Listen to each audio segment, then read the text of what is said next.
Alright, here's the exhaust on my new mini bike.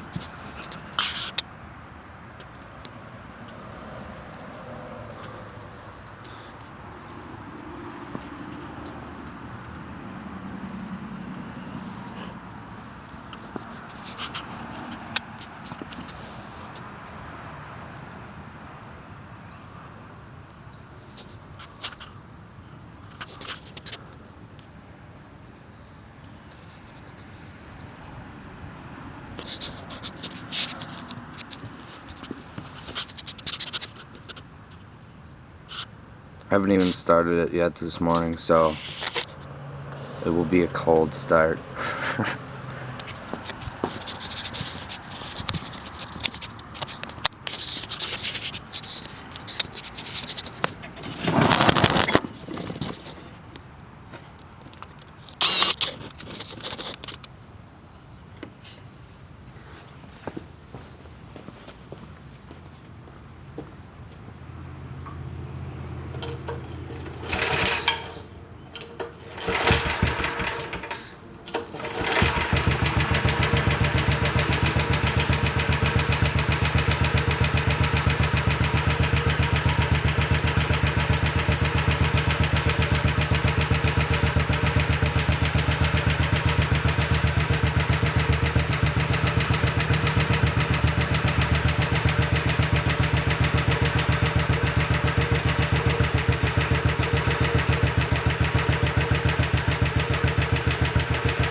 Guess that's what you get for not using the grease zerk on your clutch.